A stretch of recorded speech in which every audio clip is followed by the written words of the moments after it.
नमस्कार दोस्तों, स्वागत है आपके अपने चैनल सच्चे किरदार कहानी दिल से में, जहां हम लाते हैं उन किरदारों की कहानियां जिनका जीवन संघर्ष से शुरू होकर सफलता की मिसाल बन जाता है।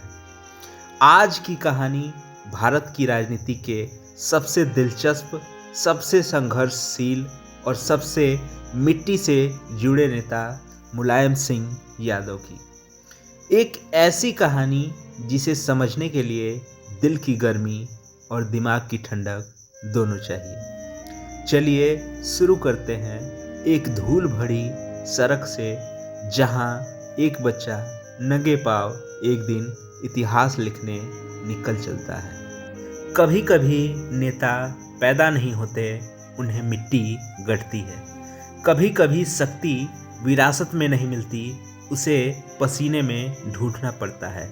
और कभी कभी एक छोटा सा किसान परिवार देश की सबसे बड़ी सत्ता के दरवाजे तक एक आदमी को पहुंचा देता है। यह कहानी है उस लड़के की जो चौथी में पढ़ते पढ़ते अखाड़े में उतर गया, जो लाठी के प्रहार सीखते सीखते राजनीति के दांव सीख गया, और जिसने गरीबों, पिछड़ों, किसानों के लिए अपनी पूरी जिंदगी खपा दी। यह कहानी है मुलायम सिंह यादव की, एक ऐसा नेता की जिसे दुनिया ने नेताजी कहा और जनता ने धरती पुत्र कहा। साल था 1939। उत्तर प्रदेश के इटावा जिले के सैफई गांव में एक साधारण किसान परिवार में एक बच्चे का जन्म हुआ। नाम रखा गया मुलायम। सैफई एक छोटा सा गांव, कच्चे घर, मिट्टी की दीवारें और जो जीवन जहां हर सुबह खेतों की कड़ी मेहनत से शुरू होकर भूसे के गंध में दिन ढलता था। मुलायम के पिता सुगरी राम यादव सख्त मिजाज, मेहनती और ईमानदार इंसान थे। घर गरीब था लेकिन संस्कार धनवान। बचपन से ही मुलायम काम में हाथ बटाते, गाय भैंस चराना, खेत में हल चलाना, पानी भरना, लकड़ी लाना। लेकिन यह कहानी यही नहीं थी। इस बच्चे ने एक अलग आग थी। उसके कदम भले ही मिट्टी में डूबे हों, पर उसकी नज़र दूर, बहुत दूर देख रही थी। मुलायम जब 5वीं में पढ़ रहे थे, मुलायम की दुनिया 2 जगहों में बटी थी। सुबह पढ़ाई और शाम रेसलिंग ग्राउंड पे, यानी अखाड़ा पे। उस समय गांव के लड़के 2 चीज़ से चमकते थे, लाठी चलाना और मिट्टी के दंगल में ताकत दिखाना। मुलायम शुरुआत से ही तेज दिमाग और तेज हाथों वाला था। स्कूल में मास्टर जी उसे तेज लड़का कहते और अखाड़े में गुरुजी उसे जिद्दी पहलवान कहते। लेकिन जिंदगी को जिस रास्ते पर चलना था, वो उसने पहली दफ़ा एक घटना में दिखा दिया। एक बार स्कूल जाते समय एक दबंग ने गांव के 2 बच्चों को सड़क पर पीट दिया। सब डरे हुए थे, लेकिन मुलायम आगे आया। वो न छोटा पड़ा और न पीछे हटा। इस घटने का असर उसकी सोच पर गहरा था। अन्याय देखना और उसे अनदेखा करना, ये उसके खून में नहीं थी। किशोर उम्र में ही मुलायम ने कुश्ती में नाम कमाना शुरू कर दिया। सरकारी प्रतियोगिताओं में मेडल जीतना, छोटे छोटे दंगल में लोहा मनवाना। लोग कहने लगे, ये लड़का पहलवान तो है ही, आगे चलकर बहुत कुछ बनेगा। कुश्ती ने उसे 3 चीज़ सिखाई: अनुशासन, धैर्य और कभी हार न मानने की शपथ। ये तीनों गुण आगे उसके राजनीति में भी उसके सबसे बड़ी ताकत बने। लेकिन राजनीतिक दुनिया में कदम रखने का रास्ता अभी बनेगा, और वो रास्ता बना सामाजिक संघर्ष से, कुश्ती के दाव से नहीं। एक समय आया, भारत तब नई दिशा खोज रहा था। गरीबी, जातिगत भेदभाव, दूसरी समस्याएं। मुलायम दिन ब दिन गांव की परेशानी को नज़दीकी से महसूस कर रहे थे। एक दिन गांव में राम मनोहर लोहिया की विचारधारा की चर्चा हो रही थी। समाजवाद, बराबरी, सामाजिक न्याय, ये शब्द मुलायम के भीतर अचानक घर कर गए। उन्हें लगा, अगर बदलाव चाहिए तो अखाड़े की मिट्टी नहीं, संसद की कुर्सी पकड़नी होगी। वे स्थानीय नेताओं के साथ जुड़ने लगे, सभाओं में जाते, भाषण देते। उनका पहला भाषण छोटा था पर असर बड़ा था। लोगों ने उसके भीतर एक आग देखी, बोलने की आग, लड़ने की आग और साथ खड़े रहने की आग। महज 28 की उम्र में मुलायम को समाजवादी पार्टी की विचारधारा से प्रेरित नेताओं का समर्थन मिला। 1967 के चुनाव आए और सैफई की मिट्टी में पले बढ़े पहलवान ने राजनीति के दंगल में उतरने का फैसला किया। गांव-गांव जाकर, बसों में लटककर, छोटी चौपाल में भाषण देकर और खेतों के मेड़ों पर खड़े होकर उन्होंने जनता से कहा, मैं आपकी आवाज़ बनूंगा। और हुआ भी यही। वह पहली बार विधायक बने। लोगों ने समझा, यह लड़का जिसमें न डर है न लालच, वह आगे जाएगा। मुलायम सिंह की राजनीति सिर्फ चुनाव जीतने की कहानी नहीं है, यह है जुल्म के खिलाफ लड़ने की जंग। 1975 देश पर आपातकाल लागू हुआ। कई विपक्षी नेता जेल भेजे गए। मुलायम भी उनमें से एक थे। उन्होंने 19 महीने जेल में बिताए। जिस युवा की उम्र राजनीति सीखने की थी, वह जेल की कोठरी में लोकतंत्र की लड़ाई लड़ रहा था। इस समय ने उसे और मजबूत किया और उसके भीतर का अग्निकुंड और बढ़ गया। लोगों ने उसे देखा, ये आदमी झुकता नहीं है। जेल से निकलने के बाद मुलायम का कद और बढ़ गया। वह लगातार जनता के बीच रहे, किसानों, मजदूरों, पिछड़ों की आवाज़ बने, कई मंत्रालय संभाले। नेता का कद बढ़ता गया। भीड़ उन्हें सुनती नहीं थी, मानती थी।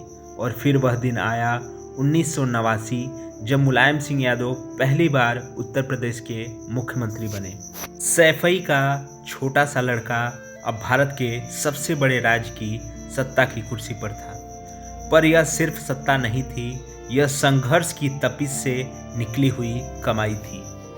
मुलायम सिंह का नाम कई बड़े फैसलों से जुड़ा। कोई उनके पक्ष में रहा और कोई उनके विरोध में। पर एक बात साफ रही, वह फैसले डर कर नहीं लेते थे। उनकी छवि थी कठोर लेकिन जनता के लिए। एक ऐसा नेता जो भीड़ में खड़ा हो जाए, जो अपने समर्थकों की रक्षा खुद करे, जो गलत को खुलेआम गलत कह सके। लोकप्रियता बढ़ती गई और उनका नाम बन गया नेताजी।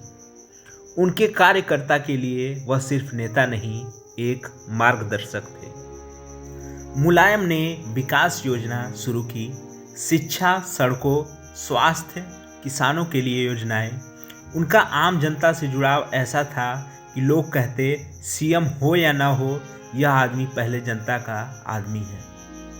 वह फाइलों से नहीं, सीधे जमीन से जुड़कर काम करते थे। जहां अन्य नेता एसी कमरों में बैठकर फैसले लेते थे, मुलायम खेतों में घूमते, गांव की धूल उड़ाते और किसानों की तकलीफ को अपना समझते। राजनीति एक सीधी रेखा नहीं, कभी ऊपर कभी नीचे। मुलायम के जीवन में भी हारें आईं, चुनाव हारा, आलोचना हुई, घटनाएं घटी, दबाव बढ़ा। पर वह आदमी जिसने बचपन से मिट्टी के दंगल में हारना सीखा नहीं था, वह राजनीति के दंगल में भी नहीं हारा। उसने फिर उठना सीखा और फिर से लड़ना सीखा। इस हिम्मत ने उसे 3 बार उत्तर प्रदेश का मुख्यमंत्री बनाया। सत्ता के साथ विवाद भी आते हैं, ये राजनीति का नियम है। पर मुलायम ने हमेशा एक बात कही, मैंने हमेशा जनता के लिए काम किया है। वह बड़े दिल के आदमी थे। लोग कहते, नेताजी का दरवाज़ा कभी बंद नहीं मिलता। उनकी छवि पुलिसिया शक्ति, राजनीतिक बुद्धिमत्ता और जमीन की सादगी का मिश्रण थी। यह दुर्लभ है, लेकिन मुलायम में था। एक बार एक सभा में 2 गुट भिड़ गए, लेकिन हाथ में लाठी लिए थे। भीड़ बेकाबू थी, किसी को समझ नहीं आ रहा था कि क्या करे। मुलायम मंच से कूदे और भीड़ के बीच गए और सिर्फ एक वाक्य कहा, जो मुझे मानते हो हथियार नीचे रख दो। और आश्चर्य, भीड़ शांत हो गई। यह उनकी लोकप्रियता का स्तर था। मुलायम सिंह ने अपने गांव सैफई को भारत के मानचित्र में ला दिया। चिकित्सा संस्थान, खेल स्टेडियम स्कूल, सड़कों की सुविधा, उन्होंने सैफई को एक मॉडल गांव बनाया। लोग कहते मुलायम ने अपनी मिट्टी को कभी नहीं छोड़ा। जीवन के आखिरी दिनों तक भी वह गांव में ऐसे मिलते थे जैसे अब भी वह एक छोटे किसान का लड़का है। 2022 में जब मुलायम सिंह यादव इस दुनिया से विदा हुए, पूरा देश रो पड़ा। राजनीति के धुर विरोधी भी उनके सम्मान में झुक गए। लाखों लोग अंतिम यात्रा में उमड़े जैसे किसी राजा का अंतिम दर्शन हो रहा, क्योंकि मुलायम सिंह का जीवन सिर्फ राजनीति नहीं, एक मिट्टी की कहानी थी। जिस मिट्टी ने उन्हें जन्म दिया था, आखिरकार उस मिट्टी ने उन्हें अपने पास सौंप लिया। मुलायम सिंह यादव की यह कहानी बताती है कि कोई भी इंसान, चाहे कितना भी साधारण क्यों ना हो, अगर उसके भीतर आग है, संघर्ष की हिम्मत है और मेहनत का जुनून है, तो वह इतिहास बन सकता है। मुलायम सिंह यादव की कहानी गांव की पगडंडी से सियासत की सीढ़ियों तक आसमान छू लेने की कहानी है। दोस्तों, यह थी नेताजी मुलायम सिंह यादव की प्रेरणादायक कहानी। एक ऐसा नेता की जिसने हमेशा सिखाया कि ताकत शरीर में नहीं, इरादों में होती है। आपको यह कहानी दिल तक पहुंची हो तो सच्चे किरदार कहानी दिल से को लाइक, शेयर और सब्सक्राइब जरूर करें। कमेंट में लिखकर बताइए कि आप किस महान किरदार की कहानी हमसे सुनना चाहते हैं, और मैं फिर लौटूंगा एक नई कहानी के साथ। सच्चे किरदार कहानी दिल से में, दिल से आप सभी लोगों को धन्यवाद।